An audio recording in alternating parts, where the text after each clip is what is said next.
Good day, everyone. I'm gonna report today is all about GR number L22168, February 29, 1924. The people of the Philippines Island Plaintiff Appellee versus Trinidad de Lara Reyes, alias Trinidad de Lara Reyes, Defendant Appellant. The undersigned accuses Trinidad G. de Lara Reyes, alias Trinidad de Lara Reyes, of the crime of stapa through falsification of commercial document committed as follows.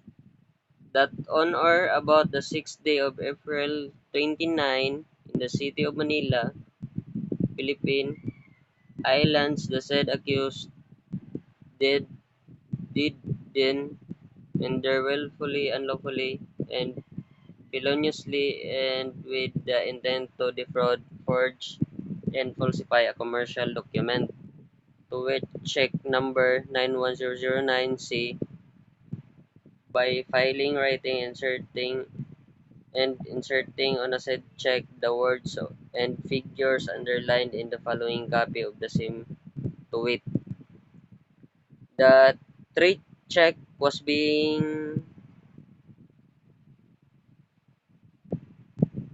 withdrawn in the Philippine National Bank and was discovered by the PNB or the Philippine National Bank that it is falsified or it is being forged.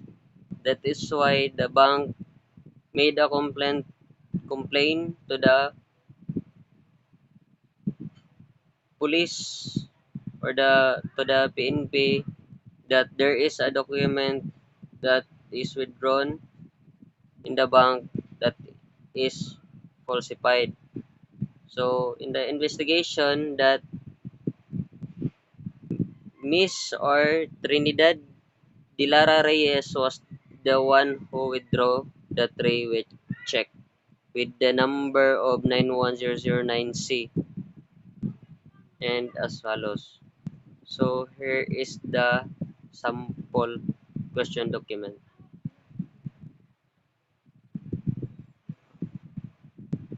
You can see the front and the back. That in the front we can see the PNB or the bank or pay to Geolim or ordered 5,600 is one of the check that is being forged or falsified. There is the treasurer, Amobeles, 6. And we can see in the back that pay to TG Lara or Trinidad Gilara in Geolim. In the third person, TG Lara, I identification only for signature of Mr.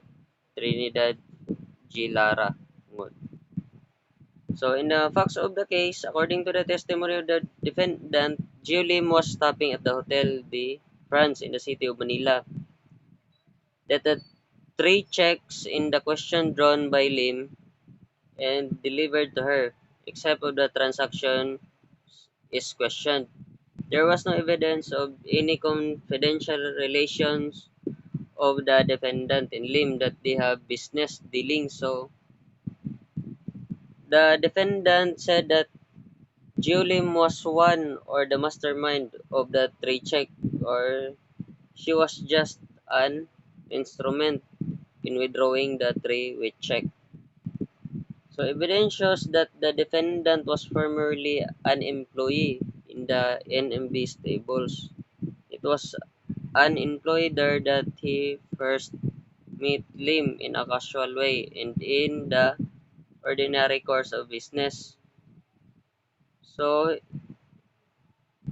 the investigation found that Miss Reyes or Trinidad Lara de Lara was an employee of the NNB stables and according to her that in the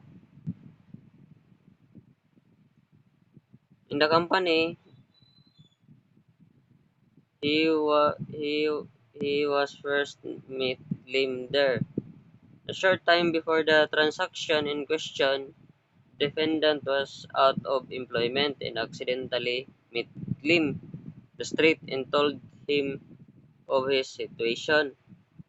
After it was ascertained that the check were forgeries, the defendant undertook to show that he did not know that they were forgeries, that he was an innocent victim of the circumstances, that he had accounted in good faith to Lim for all the money which he received. So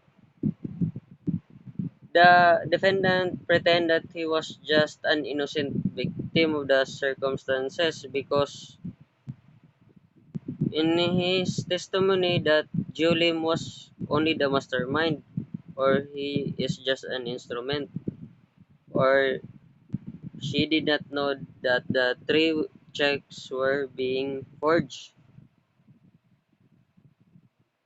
that he was claiming for his innocence.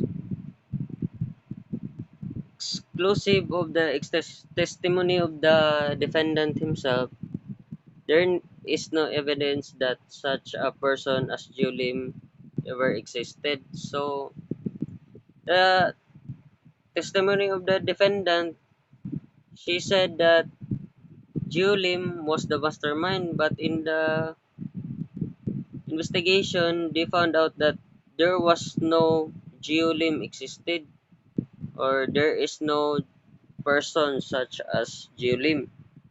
Yet, according to his testimony, Lim was stopping at the Hotel de France in the city of Manila, where he had some kind of a room or office in which the checks were drawn and delivered to him. The attempt of the defendant to prove his innocence is the very strongest evidence of his guilt.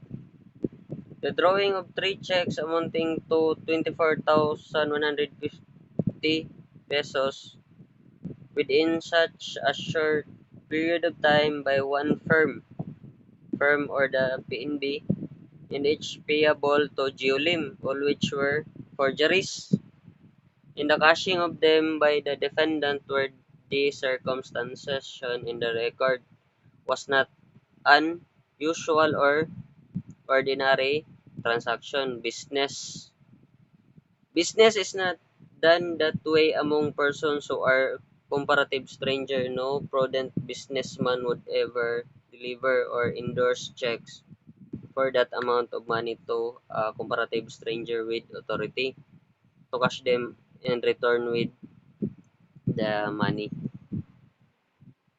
So there was no question document examination in this case because the PNB or the bank was one that examined the check, and they have found out that the check was being forged or being falsified.